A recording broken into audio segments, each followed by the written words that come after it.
Ya, kita mulai ya. Cuman segini tuh orangnya.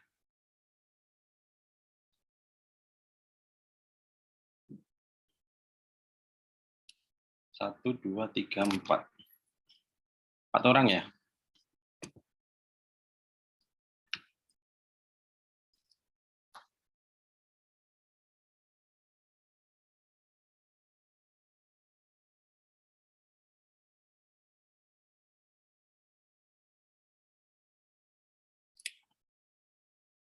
Oke, kita mulai ya. Assalamualaikum warahmatullahi wabarakatuh.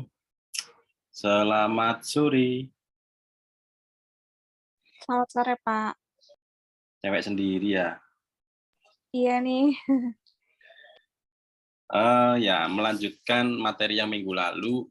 Minggu pertama, Bapak menyampaikan mengenai konsep-konsep IMK ya. Namanya IMK itu kan interaksi manusia dan komputer. Nah, di pertemuan pertama itu kalau di-remind bahwa IMK ini salah satu cabang keilmuan yang memang di dalamnya banyak multidisiplin ilmu ya. Jadi nggak hanya masalah komputer, tapi ada beberapa hal seperti psikologis, terus kemudian ada apalagi ya, aspek kognitif dan sebagainya. Nah, kemudian di materi 2 dan 3 itu yang kemarin ada sekitar 50-an slide, itu Bapak menyampaikan bahwa di aspek IMK itu salah satunya adalah perlunya sebuah apa ya, atensi atau boleh dikatakan mendapatkan perhatian, gitu ya, supaya mendapatkan perhatian. Nah, banyak hal supaya mendapatkan perhatian itu memang salah satunya selain memang si aplikasi itu bagus, biasanya nge-branding-nya juga bagus. Jadi apa namanya, tanpa kita tahu apa ya, mungkin teman-teman pernah dengar suaranya eh, Cak Lontong di Sprite itu ya. Nah, itu salah satu bentuk konsep di mana mendapatkan atensi tanpa harus memperlihatkan siapa orangnya. Nah, kedengeran suaranya udah pasti tahu. Nah, kali ini coba Bapak masukkan interaksi sosialnya. Jadi, gimana sebuah sistem atau sebuah warna atau sebuah teknologi itu mampu menyempurnakan sebuah atensi atau kondisinya adalah bagaimana kita bisa berinteraksi satu sama lain, gitu ya. Nah, nanti mungkin bisa dinikmati ke halaman ke belakang nanti ya. Nah, ada beberapa mekanisme sosial, media sosial, kemudian telepresence, dan shareable teknologi. Nah, kenapa ini penting ya? Jadi, ketika kita mendeskripsikan sebuah produk atau mungkin kita mau menjual sesuatu, nah ini adalah salah satu bentuk konteks mekanisme sosial. Jadi kalau kita ditanya mengapa kita perlu memahami interaksi sosial, kalau mungkin hubungannya ke masyarakat ya supaya satu sama lain kenal. Mungkin kalau kita ada kendala kita bisa minta tolong. Terus kemudian ada apa ya, menjadi lebih akrab dan sebagainya. Nah, cuma mungkin di dalam agenda ini bagaimana kita bisa membuat itu jadi lebih nyata. Nah, kalau merujuk ke masalah ada sebuah penelitian itu bahwa design interactive product to support the way people communicate and interact in their everyday at working life. Jadi interaksi sosial itu bisa sebuah produk atau sebuah tools atau apapun konteksnya supaya seseorang itu bisa berkomunikasi dan berinteraksi setiap hari, bisa untuk kesehariannya dan bisa untuk pekerjaannya. Nah, mungkin tiap hari kita megang handphone, kemudian di dalamnya ada berbagai macam aplikasi yang tujuannya adalah untuk berkomunikasi atau berinteraksi dengan orang lain. Nah, lanjutannya adalah implikasi interaksi sosial terhadap produk. Jadi, kalau kita bicara masalah produk, itu kan digunakan oleh beragam tipe pengguna. Minggu yang lalu, saya coba menyampaikan masalah kognisi, bagaimana sebuah perilaku antara anak 12 tahun dengan 40 tahun, kemudian menggunakan aplikasi Gojek. Nah, ini juga sama. Jadinya si produk itu digunakan oleh beragam tipe pengguna. Jadi ketika kita membeli sebuah produk, misalkan handphone, apakah handphone itu bisa digunakan oleh anak-anak atau hanya khusus orang dewasa? Nah, kalau kita beli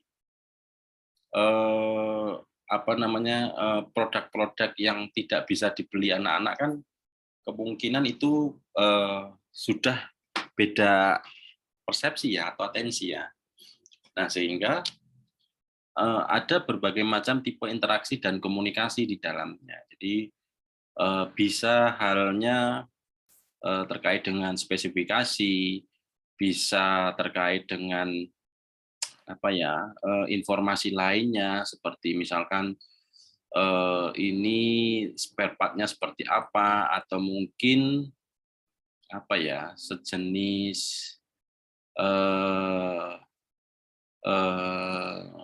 feedback ya, artinya bisa sejenis hal-hal yang berkaitan dengan informasi si produk. Nah, kemudian adanya adaptasi atau mekanisme yang relevan ke dalam produk. Jadi, ketika kita membeli produk, itu adaptasinya seperti apa gitu. Jadi,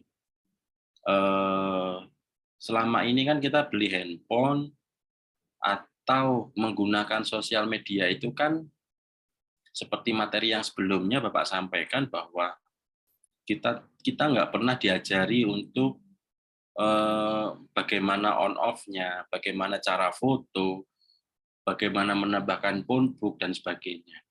Nah, jadi adaptasi atau mekanisme yang relevan itu bisa membuat interaksi kita, jadi si produk dengan kita itu juga salah satu mekanisme yang relevan ke dalam produknya itu.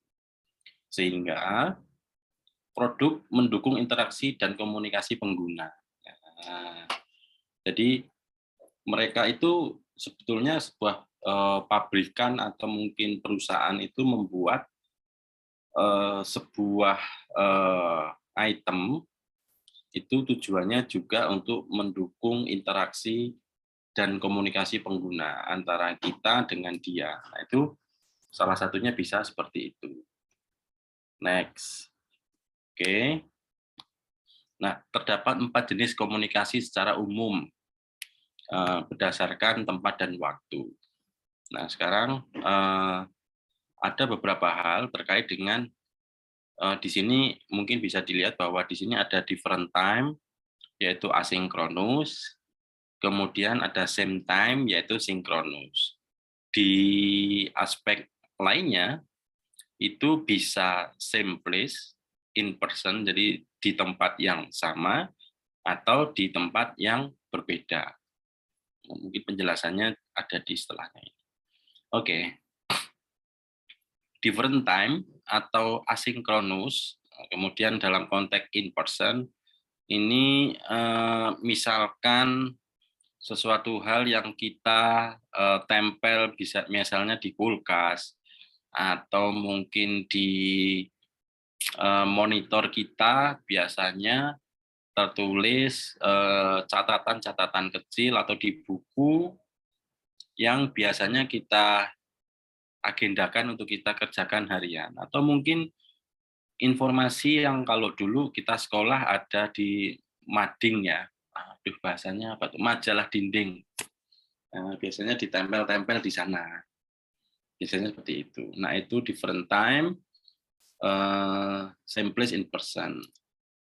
Nah, kemudian ada contoh komunikasi asinkronus sifatnya online.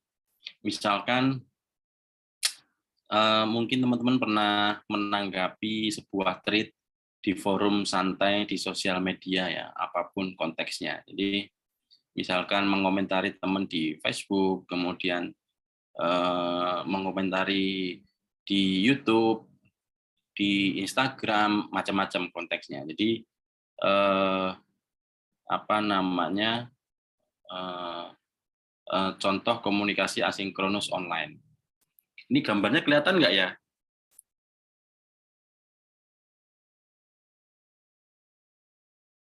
Teman-teman ngelihat yang saya paparkan nggak ini?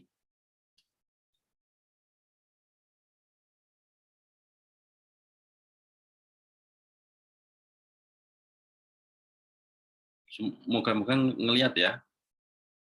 Kelihatan ya? Kelihatan, Pak. Oke. Soalnya baru ada tulisan your screen baru bisa dilihat gitu. Takutnya nggak bisa. Nah, kemudian ada same time synchronous, kemudian dalam same place in person. Jadi bentuknya adalah misalkan kita dalam satu kelas, Bapak mengajar, anak-anak mendengarkan di dalam kelas, rapat-rapat, kemudian mungkin FGD atau mungkin bertemu di suatu restoran, kafe, dan sebagainya itu the same time, kemudian sama same the place, kemudian in person-nya juga sama. Kemudian ada contoh dalam konteks sinkronus seperti yang kita lakukan saat ini. Kalau mungkin dulu terkenalnya kalau nggak ada Zoom ya paling dulu awal-awal Skype. Dulu ada aplikasi namanya Skype. Cuma karena Skype ini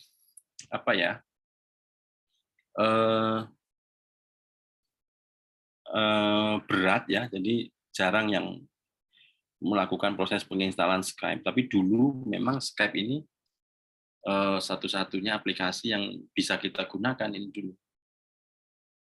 Nah, kemudian dari percakapan atau sinkron tatap muka terdapat beberapa aturan atau mekanisme percakapan. Kemudian menurut Zach et al, dia bilang ada percakapan itu selalu ada seseorang yang menginisiasi percakapan dengan memilih pembicara selanjutnya melalui sebuah pertanyaan, opini, dan permintaan. Yang kedua, pembicara lain mulai berbicara, pembicara sebelumnya melanjutkan percakapan. Jadi sejenis kayak kita ngobrol ya, atau percakapan itu kita ngobrol, konteksnya adalah bagaimana kita ada aturannya ternyata. Jadi kalau nggak ada yang mengatur ini tentunya sebuah pembicaraan ini hanya pembicaraan biasa itu atau percakapan biasa. Nah, kemudian beberapa aturan lainnya memang selalu bergantian giliran ya dalam berbicara, kemudian pemberian sinyal untuk melanjutkan percakapan, misalkan oh ya silakan Pak, misalnya gitu. Ada penutup, terus pengulangan untuk klarifikasi maksud, isyarat secara implisit atau eksplisit. Nah, ini mungkin beberapa hal sering kita lihat sehari-hari di kita, misalkan kita juga ngobrol sama orang tua, dengan adik, dengan kakak, kemudian dengan keluarga, tetangga, pasti ada waktu-waktu memang percakapan ini eh, bisa melalui aturan lainnya. Biasanya kan memang awal-awal dibuka dan sebagainya. Nah, tentunya ini melalui sebuah mekanisme gitu ya. Apakah ini eh, istilahnya paten, Pak? Yang enggak juga, tapi konteks yang dimaksud interaksi sosial itu kan minimal 2 orang ya, minimal 2 orang. Kemudian kita ngobrol di suatu tempat atau melalui media lainnya dan sebagainya. Nah, kemudian nanti apa namanya ada beberapa contohnya. Nah, kemudian apakah aturan-aturan tersebut juga berlaku pada percakapan digital? Nah, sekarang kita lihat bahwa kalau di digital itu tadi kalau yang konvensional itu adalah pembicara lain mulai berbicara. Nah, kalau ini kita di online itu biasanya memberikan respon, gitu ya. Kalau kita sifatnya tidak dalam konteks Zoom atau mungkin video call, maka kalau konteks bersosial media seperti Facebook, Instagram dan sebagainya kan biasanya kita memberikan respon. Nah, dalam percakapan lainnya, biasanya kalau di chatting, biasanya pengguna banyak menggunakan emoticon. Ini hal yang baru ya. Kebayang kan kalau versi konvensional menggunakan emoticon, gimana? Lucu ya. WK kan begini. Jadi lucu kalau misalkan konvensional tapi dibuat emoticon. Nah, jadi bisa ditarik ke masalah digital. Namun ada penambahan dan sedikit revisi terkait dengan antara berbicara dengan merespon. Nah, secara implisit dalam percakapan online ada yang kita coba tidak ada respon atau mengalihkan topik juga bisa. Misalkan hai, ya gua dikacangin. Misalkan diem gitu, artinya kita nggak tahu ya apakah memang dia marah, dia nggak mau merespon, lagi perjalanan, lagi apa marahan. Nah, biasanya kondisi-kondisi yang seperti ini, si fulan ini biasanya nggak ngerespon, biasanya ya ada sesuatu hal yang merefleksikan kondisi sosialnya. Atau mungkin ketinggalan handphonenya bisa jadi. Kalau yang sebelah kanan, itu adalah contoh bagaimana beberapa isyarat terkait dengan misalkan mengalihkan topik ya. Jadi share contoh CV dong bro, misalkan besok-besok ya. Gitu. Tapi by the way tadi jadi ngerjain apa gitu. Sama deadline-nya sister kapan ya, misalnya begitu. Deadline-nya besok malam. Nah, jadi ini beberapa hal yang yang sering mungkin ya, saya nggak tahu ya. Awal-awal, gimana tadi pelajarannya? Oh seru, seru. By the way udah makan belum? Iya. Biasanya gitu ya, pengalaman sih. Jadi setelah kondisi tertentu, biasanya dialihkan. Terus yuk makan malam yuk. Gitu. Biasanya cowok-cowok nih yang sering mengalihkan perhatian. Ya, awas hati-hati. Ini soalnya cuma Mbak Adinda doang nih yang cewek nih. Lanjut ya. Nah, ada beberapa hal bagaimana pengguna memilih media komunikasi. Ini bagaimana pengguna memilih media komunikasi. Pertama, bisa berupa waktu dan jarak, ya, variabel penting dalam komunikasi digital. Bisa berupa waktu dan jarak. Kemudian jumlah partisipan juga bisa mempengaruhi sinkronisasi percakapan, alur percakapan. Kemudian mekanisme komunikasi diterapkan sesuai dengan media yang digunakan, kemampuan produk dalam mendukung komunikasi akan mempengaruhi kemampuan pengguna dalam kolaborasi. Kenapa waktu dan jarak? Misalkan kita kan bentar lagi mau puasa, kemudian Lebaran ya, biasanya yang tidak pulang atau mungkin ada keluarga yang jauh, nah ini biasanya melakukan percakapannya via online. Kemudian jumlah partisipan, misalkan keluarga besar, ya sepertinya kalau melalui media misalkan WhatsApp, kayaknya nggak cukup deh. Nah, biasanya ganti pakai Google Meet atau mungkin Zoom dan sebagainya. Itu kondisinya seperti itu.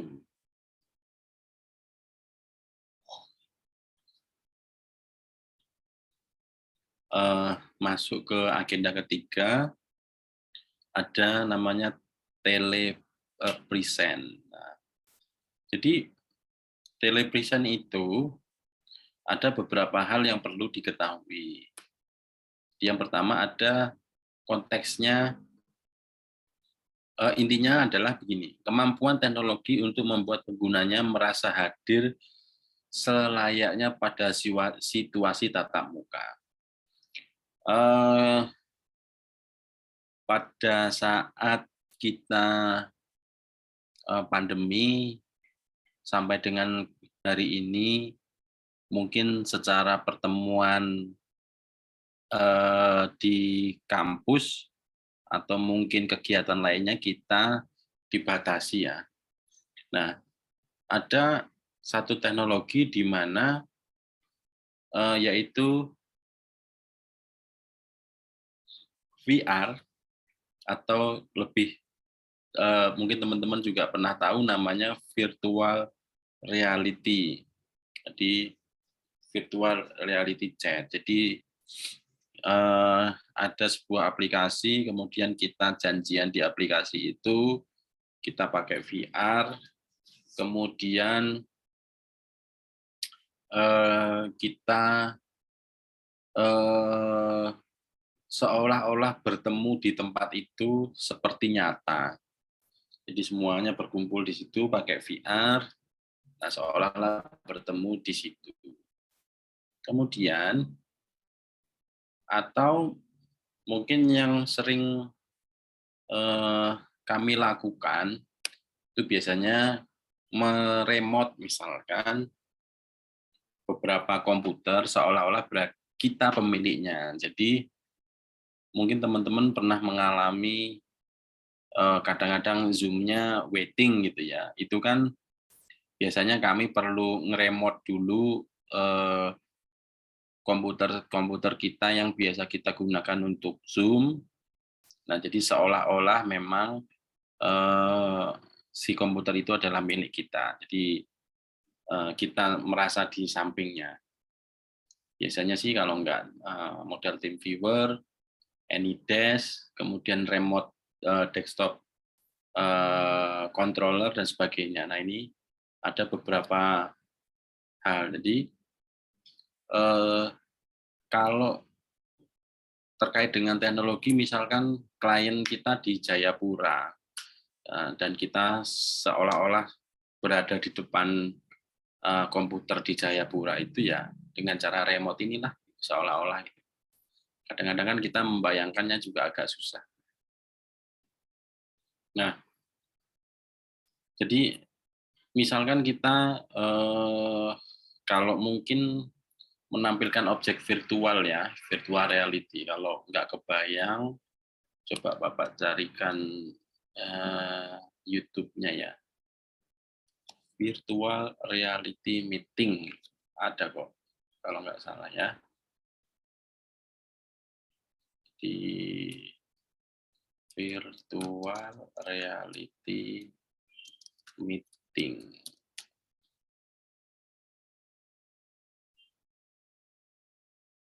Nah, jadi modelnya kayak gini ya.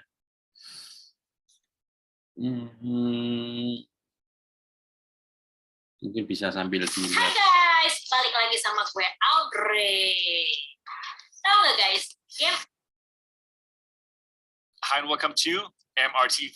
Today I'm bringing you a very special interview. An Sambil interview dilihat that ya might as well VR-nya blow ya. your mind. Ini I had the chance to speak with harganya sih Jacob Löwenstein, mahal ya, 5 the head jutaan of business lebih. at Spatial. Now, Spatial is a platform that allows people from all over the Nah. world to collaborate using VR, AR, or even just their Jadi kita seolah-olah benar-benar kayak di ruang meeting kita ketemu gitu, tapi fisiknya nggak ada. mobile phone. So if you are looking for ways Mungkin to sambil better bisa dilihat ya. collaborate in Ini these times of the pandemic, contohnya better sedikit. than video conferences for sure, then you must absolutely check this out. This whole interview, I clicked on it and basically I only put on this Nanti the ke depan kayak headset, gini. join Spatial, and then I saw the room, okay, Spatial, meet mixed reality, and boom, here I am. I mean, that's really exactly- cool. that's exactly really cool. So how many people could be in this room? With how many people? Gitu ya, kebayang ya. Nah,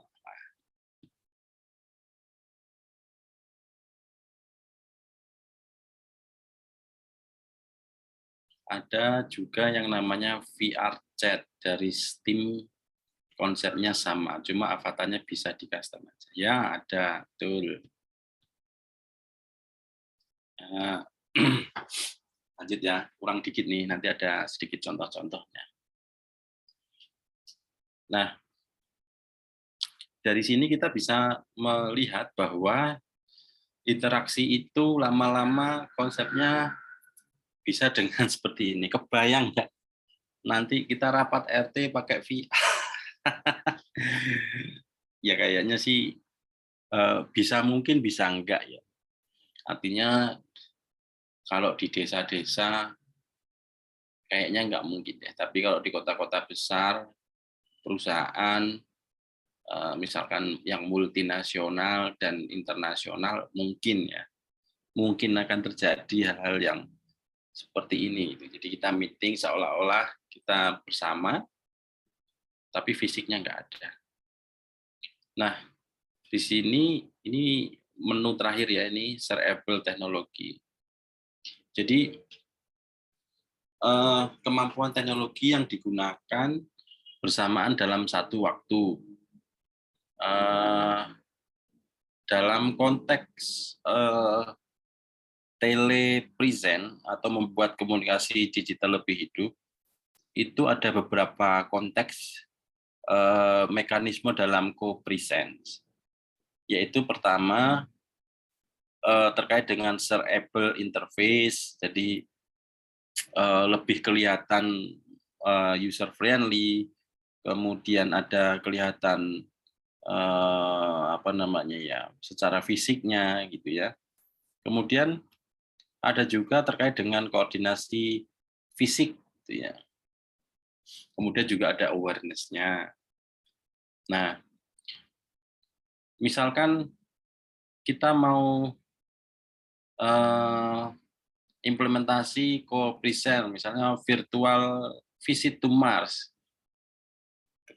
kejauhan ya, tapi sekarang kayak Elon Musk dan sebagainya, Jeff Bezos itu udah buka tiket untuk ke Mars, tapi ya nggak tahu ya, tapi ini bayangannya jadi seolah-olah kita akan menuju ke Mars, tapi fisiknya kita enggak. Nah, dalam case study dalam virtual visit to Mars, pertama masalah koordinasi fisik, bahwa peneliti melakukan aktivitas fisik yang direpresentasikan oleh sebuah avatar di ruang simulasi. Kemudian, secara awareness, peneliti melihat avatar peneliti lain, misalkan tahu siapa yang hadir dan dapat berinteraksi dengan mereka. Jadi misalkan kita semua peneliti Mars nih misalnya, kita tahu siapa aja yang hadir di situ, apakah memang yang disetujui atau tidak gitu ya. Kemudian semua peneliti yang hadir dalam simulasi berhadapan dengan interface yang sama. Jadi misalkan sekarang ini kita berada di interface yang sama menghadap ke PowerPoint semuanya gitu ya. Jadi ada konteks yang sama. Kalau nggak sama ya nanti nggak ketemu gitu. Nah, dari semua itu tentunya real time adalah kunci untuk memungkinkan co-presence dalam suatu teknologi. Jadi mungkin juga teman-teman pernah kejadian misalkan seorang dosen menjelaskan mungkin sinyalnya buruk, kita nggak dengar. Terus teman-teman menyampaikan juga mungkin dosennya nggak dengar. Atau delay, itu bisa jadi delay bahwa kondisi real time sama-sama memungkinkan bahwa kita harus dalam kondisi yang sama. Kalau enggak ya repot itu. Kalau delaynya kebanyakan ya repot juga. Contoh misalkan saya pernah nonton misalkan live di internet sama di televisi mengenai sepak bola waktu itu. Di TV udah bilang gol, tapi di internet belum. Nah ini delay ini juga cukup mengganggu sebetulnya terkait dengan proses real time. Nah, saat ini kan mungkin pemerintah sudah mencanangkan 5G ya, tapi satu sisi juga kemarin di Papua itu sempat juga ada penembakan dari para OPM ya kalau nggak salah ya, atau apa KKB atau apa itu. Nah itu menembaki orang-orang yang sedang membangun infrastruktur. Jadi ada kalanya kita membantu mereka, tapi satu sisi juga di tempat mereka kurang aware terhadap kondisi teknologi itu. Jadi makanya juga ini dalam aspek pemerataan penting juga untuk kita ketahui gitu, kondisinya. Nah, kemampuan co-presence yang baik itu dapat mempermudah kolaborasi antar pengguna. Ya. Nah, saya ada sedikit pertanyaan. Yang bisa open mic siapa? Aduh, ini bukan stand up ya, tapi yang bisa ini. Mungkin siapa ya? Yang standby siapa ini? Mbak Dinda dulu deh yang cewek. Iya, kenapa, Pak? Nah, mungkin bisa dilihat ya. Pertama, menurutmu apa kelebihan dan kekurangan dari perkembangan teknologi? Kelebihan sama kekurangannya. Ya, kita ngobrol santai aja. Menurut saya kan ya, Lalu terus menurut siapa? Masa ibu kan nggak mungkin. jadi kelebihannya kalau menurut saya itu bisa berinteraksi secara jauh, terus kayak mempermudah manusia dalam berinteraksi, terus dengan berkembangnya zaman, jadi kayak kita lebih modern. Kalau kekurangannya mungkin di ini ya, masih ada beberapa yang belum bisa menggunakannya karena keterbatasan mungkin. Terus apa lagi ya? Kalau aplikasi yang sering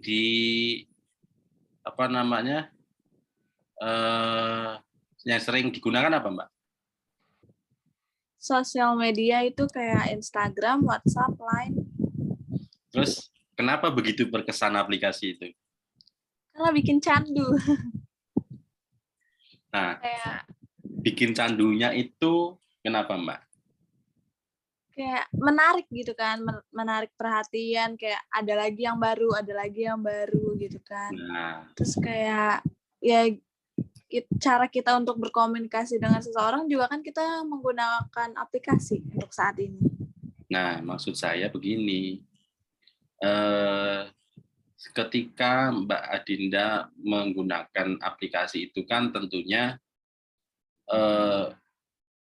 terlepas dari masalah konten ya, artinya selama ini menggunakan sosial media itu dari sisi warna, menu, kemudian cara penggunaan dan sebagainya itu cukup mudah atau familiar kah? Ya familiar, terus ya banyak orang yang menggunakan, terus kayak lebih menarik sama banyak fiturnya. Nah, Ya fiturnya banyak. ya. Nah, sebetulnya dalam membangun sebuah aplikasi itu semua yang ditaruh di situ itu sebetulnya sudah melalui fase interaksi manusia dan komputer. Jadi ada satu sisi mereka sebelum launching aplikasi itu kan selain memang fungsi itu sebetulnya kalau beberapa workshop yang pernah Bapak ikuti itu cobalah di sebuah perusahaan itu cari orang yang sangat-sangat males. Kenapa? Dari situ timbul sebuah inovasi gimana caranya orang malas ini tetap bisa menggunakan. Nah, itu. Nah, terus kalau misalnya kangen gimana kalau dengan teknologi ini kan nggak bisa. Aku coba yang lain ya.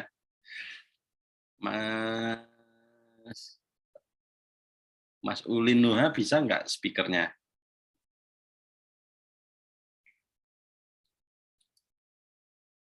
Atau Mas Fahrur Rohim?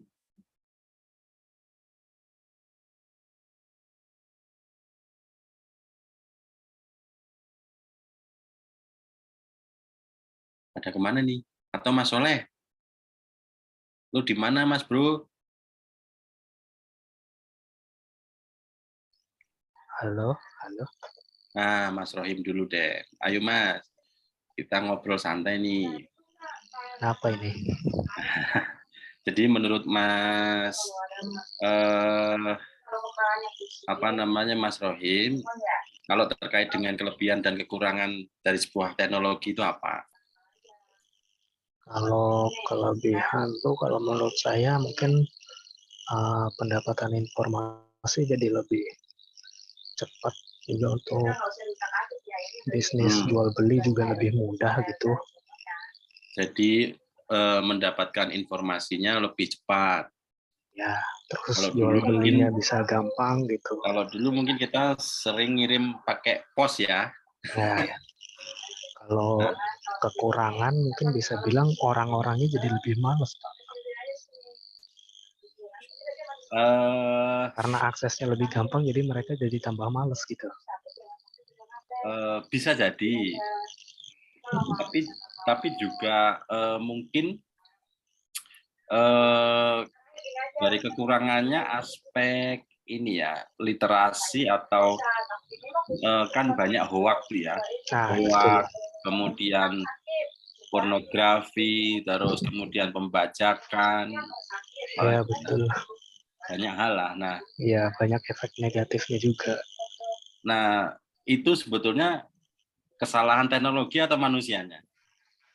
Bisa dibilang sih kesalahan manusianya, soalnya nggak berhati-hati dalam melakukan sesuatu gitu. Kan dia setiap website atau setiap apalah kan pasti dikasih peringatan gitu. Itu ya. Iya. Nah, kalau aplikasi yang sering digunakan apa, Mas? Kalau aku Discord, Pak. Waduh, mainannya ngeri Discord. Kenapa, Mas, sering mainan Discord, Mas?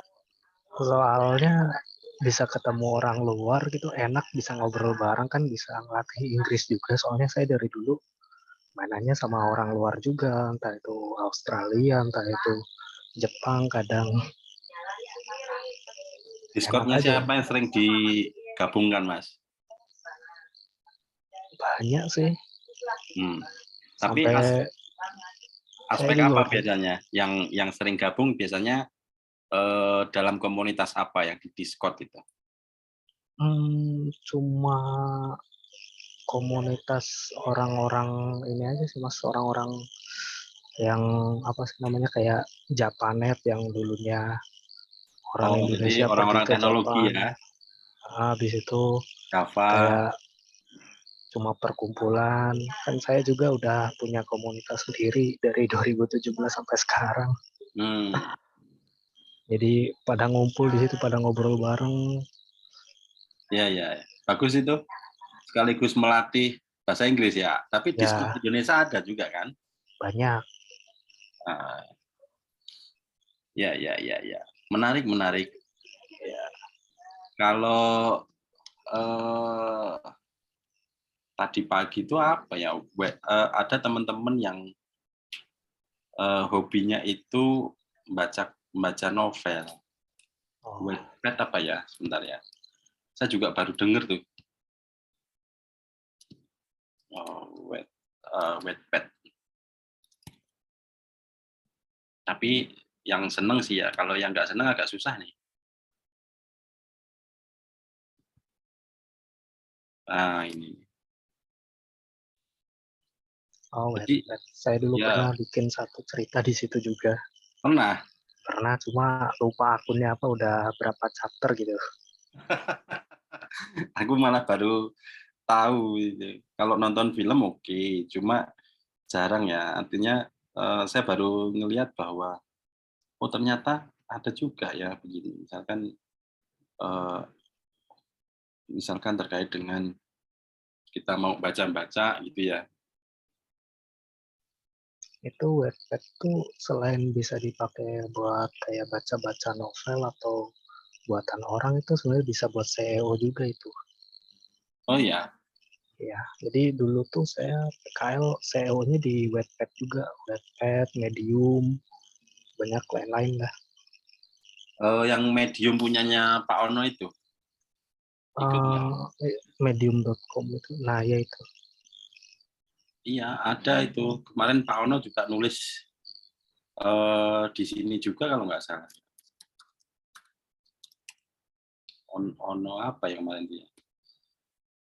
Kemarin pas waktu ada acara yang Huawei itu pada nulis juga di sini. Ya sekarang Medium tuh lagi enak buat SEO juga soalnya. Dari dulu tuh udah paling gampang untuk tag-nya juga, hasil pencariannya lebih gampang ditemuin soalnya. Ono Purbo.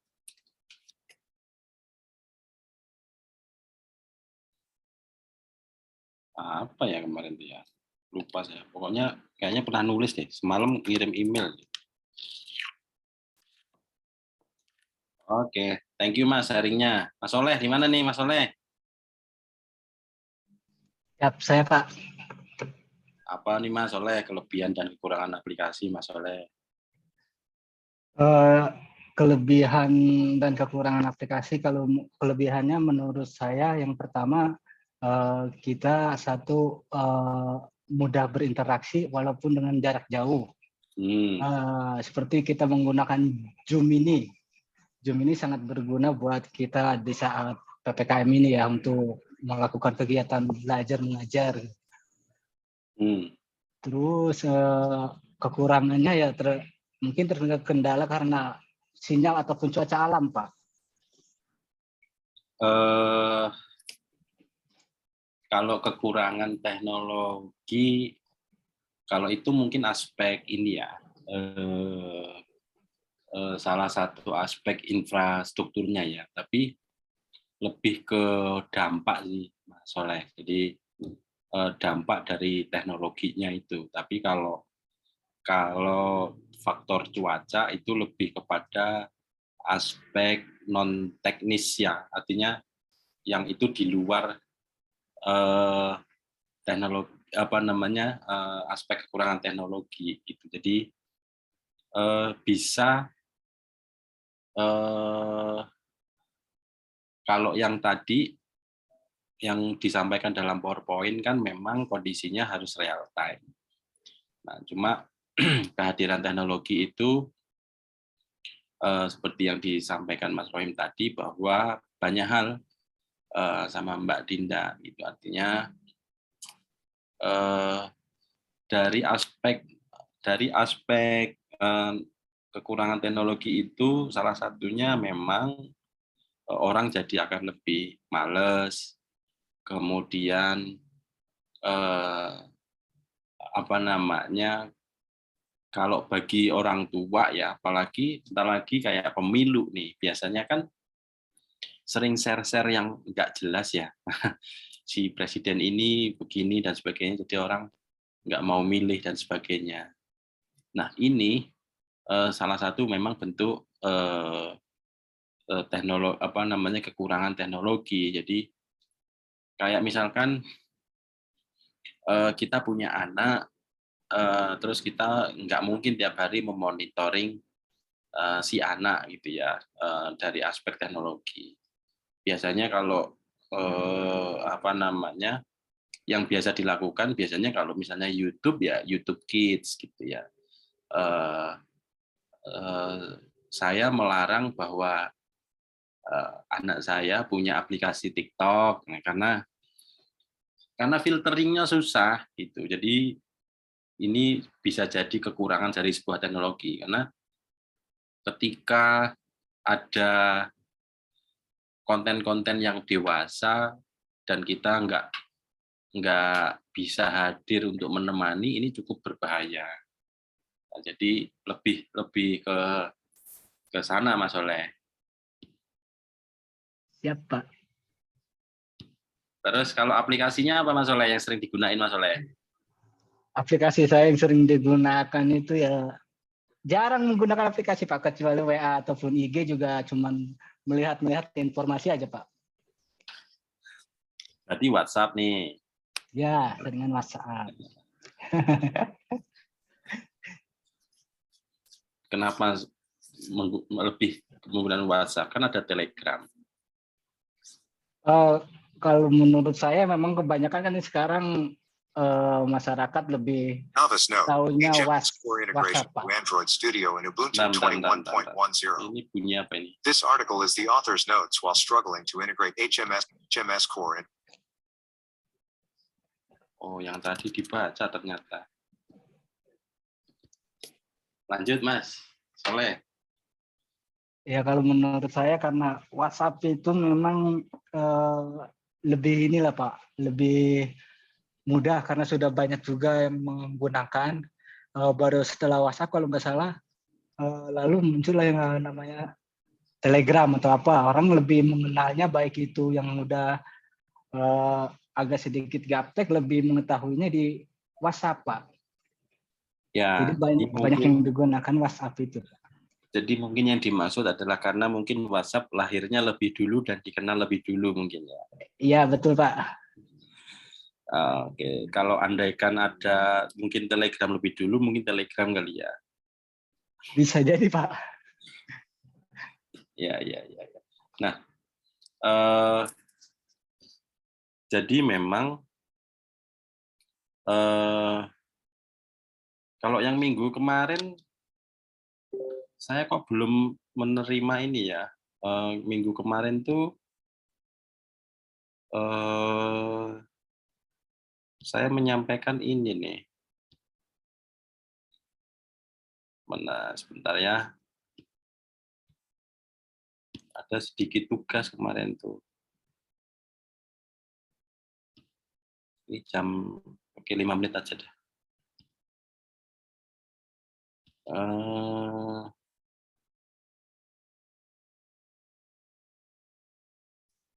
Kemarin itu ada tugas.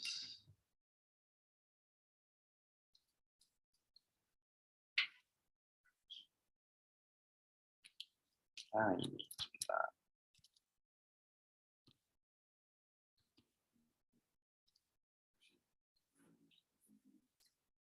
Nah, minggu lalu itu Bapak menyampaikan mengenai kognisi manusia, itu meliputi perhatian, persepsi, ingatan, pembelajaran, membaca, berbicara, mendengarkan, dan pengambilan keputusan. Nah, kemarin itu memang Bapak suruh coba strategi apa yang teman-teman akan gunakan, misalkan untuk mengingat materi perkuliahan, jadi lebih mudah dan lebih baik. Nah, ini strateginya apa? Karena kan teman-teman kan banyak ya belajar ya, mulai semester 1, semester 2, semester 3. Kemudian di situ ada masing-masing semester ada 7 mata kuliah, berarti sudah 28 mata kuliah nih yang diambil. Mungkin ada yang mau menjawab nggak nih, strategi apa yang biasanya agar mudah mengingat? Maaf Pak, itu share screen-nya tidak terlihat ya Pak? Share screen-nya tidak terlihat. Maksud sih? Agak lama Pak ya? Kalau sekarang gimana?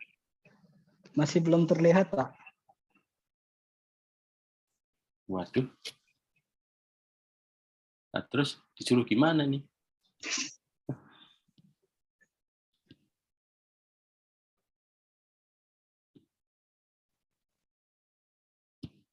Ini di sini saya sudah share screen loh.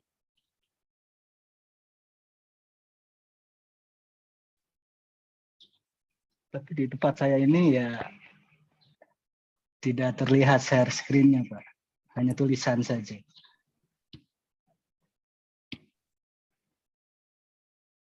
Waduh, repot juga ini.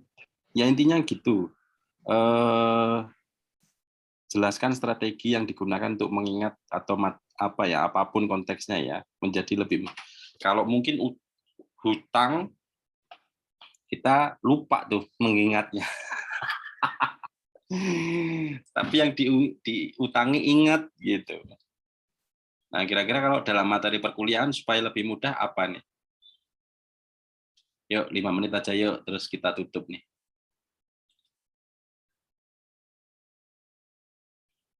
Strategi yang digunakan untuk mengingat. Misalkan materi perkuliahan menjadi lebih mudah. Apa strateginya?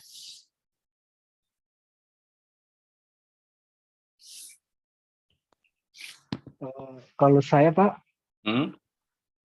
saya bikin di Microsoft Word gitu kan. Mulai materi dari pertama sampai akhir itu saya save di Word dengan ya saya kasih warna. Misalnya hari Senin materinya apa semuanya itu saya kasih warna biar bisa terlihat dan ingat kembali Pak. Oke. Jadi saya save di Microsoft Word. Ya. Yang lain?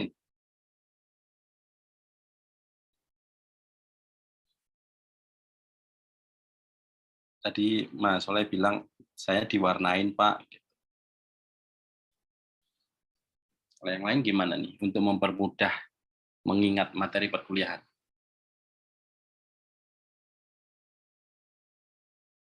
Ada yang mau ngasih contoh?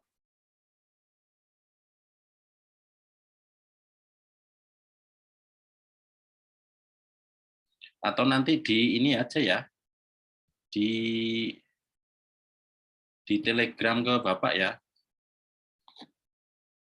Ini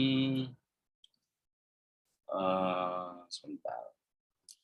Daripada enggak ini ya. Cukup di Telegram aja. Diketik aja. Kayaknya yang kelas malam kemarin nggak ada yang ngumpul deh.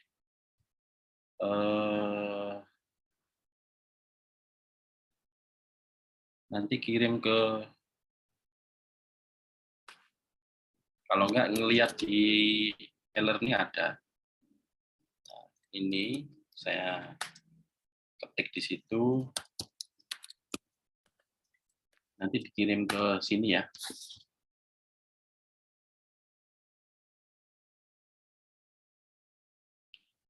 Oke. Jadi kalau diambil kesimpulan malam ini bahwa di dalam interaksi manusia itu dalam konteks konvensional dan digital itu bisa dilakukan. Kemudian teknologinya macam-macam. Yang paling dekat mungkin kita sering pakai gunakan WhatsApp, email, Zoom, kemudian Instagram, macam-macam. Jadi itu contoh-contoh interaksi sosial yang kaitannya sama interaksi manusia dan komputer. Terus nanti ini di jam berikutnya mungkin sambil Bapak tunggu, intinya di Telegram aja, nggak usah pakai Word atau ya ada beberapa yang belum Mas, yang belum ya, karena banyak yang belum nih. Jadi supaya nilainya juga bisa ngangkat nanti di akhir, gitu ya. Silakan ditulis di Telegram. Nggak usah pakai Word juga nggak apa-apa. Sebutkan nama, misalkan Pak saya Soleh, dalam strategi saya dalam mengingat adalah dengan cara misalkan dengan diwarna dan sebagainya. Atau misalkan yang lain saya mengulangi YouTube yang ada di kampus dan sebagainya. Gitu ya. Nanti jam kedua habis maghrib saya cukupkan. Silakan nanti di Telegram yang sudah ngirim ya sudah gitu. Sampai ketemu minggu depan. Terima kasih. Assalamualaikum warahmatullahi wabarakatuh. Baik Pak, terima kasih. Assalamualaikum warahmatullahi wabarakatuh. Terima kasih Pak. Yuk, kita nggak usah berat-berat, santai-santai aja. Yang penting nyampe gitu ya. Nanti minggu depan kita contoh-contoh deh. Ya, terima kasih.